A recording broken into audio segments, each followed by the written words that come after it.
We're lucky to have Iris back with us again after her earlier session. It's wonderful here to be at the Mentoring Lounge, and we're glad you could take the time to join us on these intimate conversations around experiences with mentoring. And so my name is Eugenia Podesta, and I work with Vital Voices Global Partnership, and I have the pleasure of being here to moderate this wonderful conversation. So I'd like to welcome Iris Bohnet, Academic Dean at the Harvard Kennedy School, as well as Kate Glazebrook, Chair and co-founder of Applied, a blind recruitment software for unbiased hiring. Welcome, both of you. Thanks for having us. Thanks, Eugenia. So we're gonna dive right in, and honestly, it's really about hearing from both of you, your perspectives and your experiences. So let's start from the beginning. How did the two of you meet, and how did your mentoring relationship kick off? And let me start with you, Iris, to hear your perspective. I would ask that Kate to start. It's a very good question. I don't know when we saw each other for the first time. I don't remember that, but Kate was a student at the Kennedy School.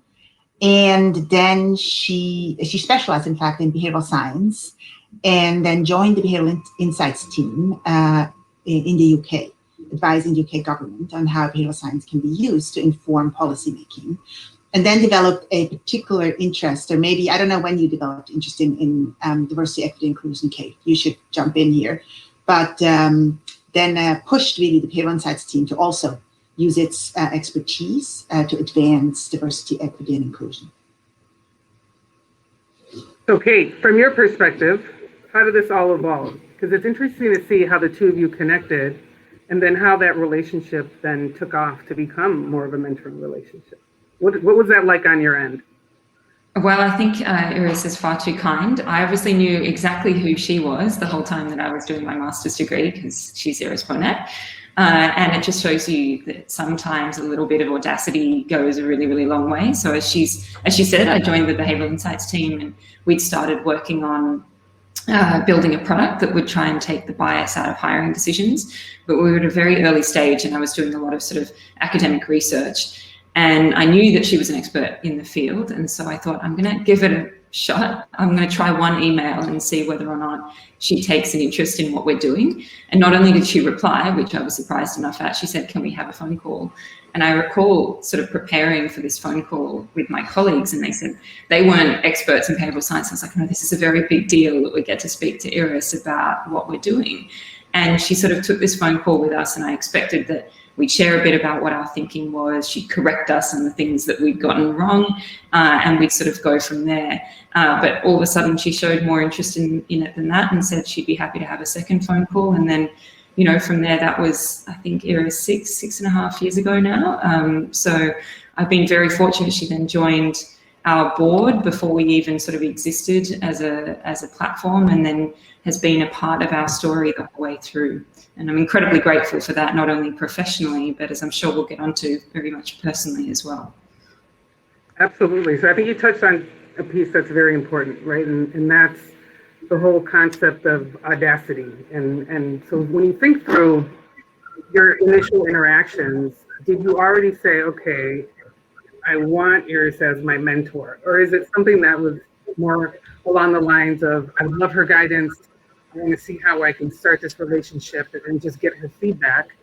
How did that go? Because I think that audacity piece is very, very important. Right? A lot of times when we see someone who has such amazing professional accolades and we aspire to learn and also connect to them, sometimes it's difficult to take that first step. So how did you decide to do that, and how did that work? I'd like to say that I felt I had the hope of getting her as a mentor. I don't think I did. I think to begin with, I hoped that she would just be intellectually interested in what we were doing, and that would be enough to gain some of her insight. But quite quickly, you know, when I got to know her, I realized how much more she gives to her work than just her brain. She gives a lot of her heart to what she does, and that makes a huge difference, because what she's involved with, the change she wants to see in the world, involves a lot of emotional energy as well as a lot of intellectual energy. And that was something that I was quite kind of struck by when I first started to get to know Iris. And then from there, I was very fortunate that I think she saw something in me that was worthy of a bit more of her than just her ideas. And it kind of took off from there. I certainly wasn't conscious at that time, probably not confident enough at that time to think about it as a potential mentorship relationship. I think that's a beautiful learning, right? Because sometimes it's not necessarily a transaction, right? It's not, you don't necessarily embark on, okay, I want to create this mentoring relationship. It's more about seeking out people that you admire. And then sometimes it just naturally evolves into that. So Iris, from your perspective, do you get a lot of requests from potential mentees or others? And what do you see as your role in receiving those requests and managing that, because you're also only one person? Yeah. So yeah, I do get a lot, and I have gotten many more over the years. But certainly for a very long time, until quite recently, I would say, I mean, I still respond to all of the email requests. I can't give everyone a phone call anymore. But I try, I try to give advice whenever I can. I mean, in particular, if it is, I have to confess, a little bit of an in-group bias if it is young women. So I do have a soft spot there, working on gender equality in particular, and not just a soft spot, but also empirical evidence that it is in particular women, often women of color, who can benefit even more from kind of the mentoring advice. So I try to do as much as I can, but I now also have a team. And that's also wonderful. For example, I don't know why in recent memory, I've gotten lots of requests from high schools, which is a good thing, that high schools now read parts of my book. And so, can I help them with their presentation, or can they interview me? And so, sometimes you just can't do it all. So I can't say I can always do it all, but I now have a team of people around me who are really expert in the kind of work that we're doing. And that's another way, right, to multiply kind of the advice. And that's not yet the mentorship, that's advice. And I would actually second what Kate said. I think it's a very good strategy to reach out for advice, meaning you never know, what's going to come out of it. They might say, I just don't have the time. They might be helpful, for the half hour that you meet with them. And maybe something great will happen. That great doesn't always happen. And it depends, of course, on the person you're talking to. And I was very impressed with Kate. I still am very impressed with Kate, but I was impressed with her at the time.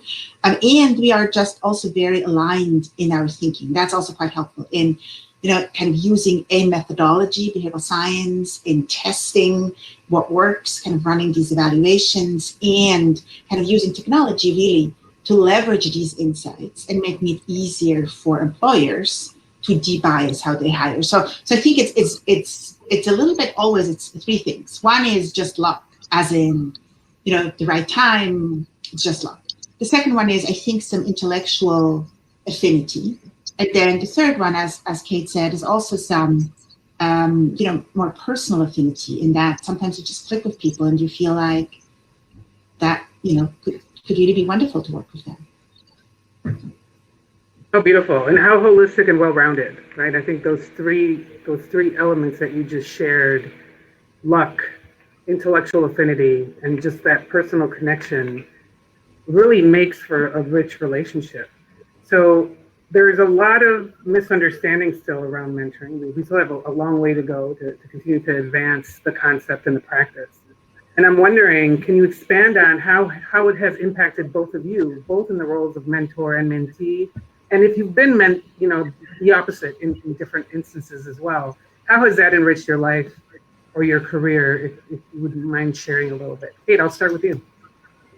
Sure. Well, I think, when I first met Iris, I was, in my safe zone professionally. I was working as a behavioral scientist, working in government, and I was embarking on this concept of starting a startup with a couple of people that I was working with. And, that was very much out of my comfort zone. It was completely in a different, domain than I'd ever worked before. And it took a completely different set of things out of me. And one of the things that I really gained from Iris being involved in that story, not only was she able to offer her expertise to help us as we grew, but also she was able to sort of ground me, I think, in the early days, in particular, as the journey of building that startup really, really began.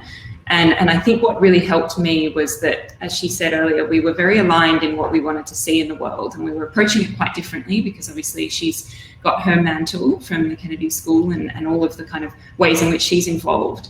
And whenever I would kind of get to a sort of what I thought was an impasse or some kind of point that I didn't know how to see through, she had this sort of perfect ability to be both within and without of that world. And that really, really helped me. In some senses, I think it was valuable that we weren't in exactly the same part of the job market, actually trying to understand those pressures. I think she had a level of objectivity that I really benefited from. And I guess when I've been thinking about, to the small extent that I have been a mentor to others, I've tried to learn from what she gave me, which is really always thinking about what is the person behind the objective. She really supported me, and probably underestimates, maybe I haven't told her enough, how much she supported me personally through a lot of those trials and tribulations, and has always taken an interest in who I am outside of my work as a way of, I think, understanding how to help me with my work. And that's always meant a lot to me. You know, our conversations have always started with something about how our families are doing or what our lives look like. And you can't always expect that from a mentorship relationship. Sometimes it doesn't have that feature, and that's not a bad thing, but it certainly feels to me like it helps. It certainly has helped me as a mentee. And to the extent that I feel like it's an authentic or genuine part of my relationship with others that I might be a mentor to, I try and make sure that that stays a part of it as well. Yeah. That's fabulous. That's fabulous. And I think differentiating the fact that not all mentoring relationships have that component is important, right? Because it's not that they're all the same. I do think that there's also, and I'm sure you'll agree, there's this perception that mentees are the ones to gain. So as a mentor, what have you gotten out of this, Iris, and how has that enriched your life? Oh, I highly recommend it. It's a beautiful thing to do. You derive so much, warm glow is, can be a stupid term, but I can mean it literally, as in seeing somebody else you care about flourish and do things that you, again, has both the kind of the head and the heart component.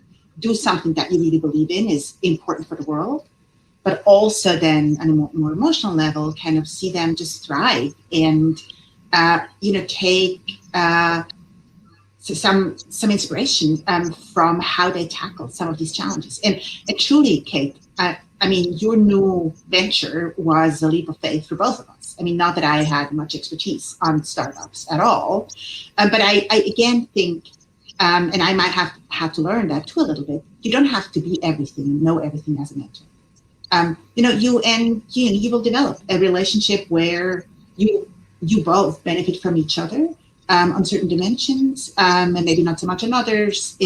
But the word that I'd like to use, and I think that's really reciprocal, is trust. I think obviously the mentee has to trust the mentor, but the mentor also has to trust the mentee, because in my mentor-mentee relationships, you often go into territories that are very personal, and you make yourself vulnerable.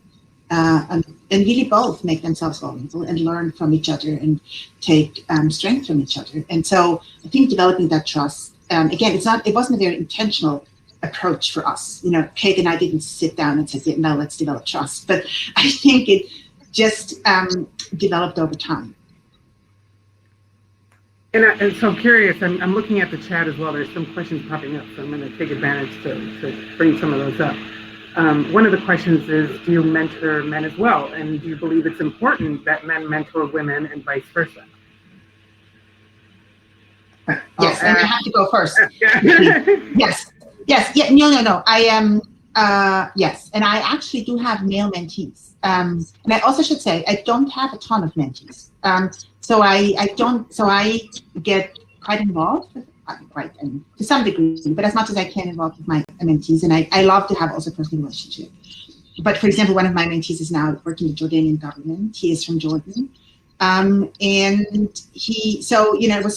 we were very different in almost every aspect that you could imagine, and still we developed a lot of trust and quite a personal relationship also with his family and his wife and his children, and so. Yes, I don't think that's a hurdle at all. I also want to say, for me, part of mentoring, and some people might always ask this question, is mentoring different from sponsoring? And I do think good mentorship actually includes sponsorship. So you do have to pick up that phone and make the call and create connections and et cetera, et cetera. And then yes, that's also, I think, something I can do for both men and women. That distinction, and it's not just giving advice, like you said, right? It's actually building that trust and then actually doing actionable things that are going to help the person that you're mentoring move one step further. And I think that distinction is very, very important. I wonder because both of you have done quite extensive research on this, right? And also understanding the differences between women mentoring women, as well as what's happening in the private sector within men versus women mentoring each other. What are some of the other distinctions that you've been able to see? And I wonder, Kate, from your experience, if you have also men mentors, how has that differed in your experience? Yeah, I definitely have very much benefited from male mentors in my career. Partly that's just functional, right? Because most of the senior men in organizations, well, most people who are senior in organizations are men. And certainly, much like Iris, I trained as an economist. And so that is also a kind of part of the job market that's a bit more likely to skew toward men. And I've always been very fortunate with my mentors and my male mentors. I think they were less intentional about supporting women per se, so much as people that they felt, for whatever reason, shared some of their values and their interests. Or maybe I'm naive, and actually there was that kind of underlying intention behind it all. I think there are differences, though, as a mentee to having a male or a female or a non-binary mentor, and partly it's some of the research that Iris talks about, which is sort of seeing is believing. So having somebody believe in you makes a huge difference, but having somebody that you could aspire to be also believe in you, that's a sort of super powerful combination. And I think that's very much what I've had with Iris and with some of my other female mentors is without realizing they represent something so much more than just the advice and the support and the sponsorship and their networks and their capacity to sort of see ahead. They're also able to represent something that you could potentially aspire to be and show you that it's possible. And that part is really kind of the sparkle that comes really with a true mentor-mentee relationship, I think. That's wonderful. And really understanding the value, right? And in particular in this day and age, the value of diversity of thought, diversity of role models, diversity of ideas, experiences, that's hugely important. So we're actually running close to the end of our time here, but I'd like to turn it over to Iris for any recommendations that you can share with the women and men here that might be interested in pursuing a mentoring relationship. So I have a very quick one. Even if you can't have a formal mentoring relationship with somebody because you don't have the time or whatever, become a micro sponsor, meaning speak up on behalf of others in meetings, make sure they are given credit for their comments, make sure they're not interrupted. So micro sponsorship is something everyone can do. Beautiful. And wonderful note to end with. Take advantage of the opportunity. I want to thank you, Iris and Kate, for joining us today. And thank you all for tuning in. We have another session coming up. Hopefully you'll join us for that one as well. Thank you very much. Thanks for having us. Thank you.